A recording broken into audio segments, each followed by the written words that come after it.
সন্ধ্যা থেকে নিয়ে সুবহে সাদিক পর্যন্ত খাও, পান করো, স্বামী স্ত্রী মিলামেশা করো, সুবহে সাদিক থেকে সূর্যাস্ত পর্যন্ত শুধু এটুকু সময় খাদ্য খাবার থেকে বিরত থাকো। শেষ দশক ইতিকাফের চেষ্টা করো। বেজর রাত্রিগুলো সবে কদর তালাশ করো। গুনাহ কইরো না। বাজারে তো সারা বছরই যাইতে পারবা। কাপড়, লুঙ্গি, শার্ট, শাড়ি, থ্রি পিস, জুতা এ তো সারা বছরই কিনতে পারবা।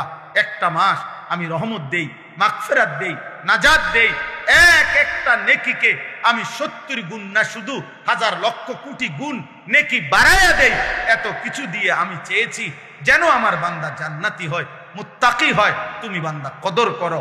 আর যদি কোনোভাবে কদর না করে, তো শেষ কথা হলো, মনে রাখবেন, রমজানকে যে কদর করে না, রমজানেও যে গুনাহ করে, রমজানেও যে জাহান্নাম থেকে বাঁচার চেষ্টা করে না, রমজানেও যে জান্নাতের আমল করার চেষ্টা করে না, ভাই আমার, ছেলেরা আমার, বাবা আমার, পর্দার আড়ালের মা বোন আমার, সবাইকে শেষ কথা বলি।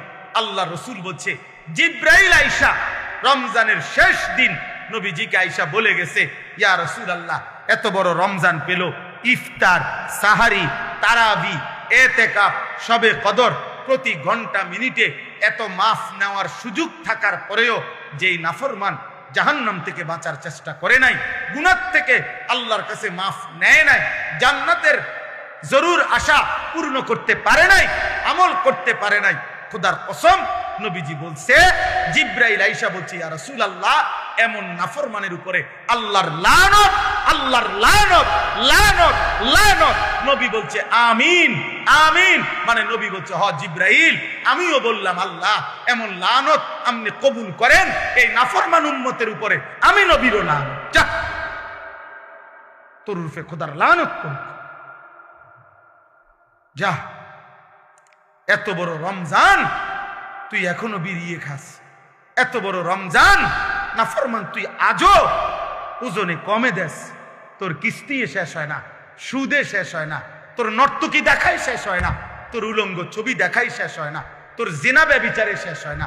তুই বেটি গোটা মাস বাজারে বাজারে ঘুরলা, এখনো রমজান, রমজান আইজও তোমার জুতা কিনা, থ্রি পিস কিনা শেষ হয় না। যা, গুনাহ থেকে বাঁচতে যেহেতু পারলাই না, জাহান্নাম থেকে বাঁচার চেষ্টা করলাই না, তো জিব্রাইল বলছে আল্লাহ তার উপরে লানত দিছে, জিব্রাইলও লানত দিছে। নবী বলছে আমিন, আমিও দিলাম, যা তোর উপরে খোদার গজব পড়ুক। এরপরে এই নাফরমানকে বাঁচাবে কি? হ্যাঁ বলেন? অতএব বাবা, তামসা করো, কোনো অসুবিধা নেই। এ কথা শেষ আমার। মনে রাখো, হাসি কান্না, আনন্দ বেদনা, সুখ দুঃখ, হ্যাঁ, আনুগত্য অবাধ্য, ঈমান কুফর, কোনো কিছুতেই পৃথিবী থামে না। তুমিও থামতা না, একদিন কবরেই চলে যাইতে। হাসলেও কাঁদলেও, সুখে থাকলেও দুঃখে থাকলেও, ইমানদার হইলেও নাফরমান হইলেও, আনুগত্য থাকলেও আনুগত্য না থাকলেও।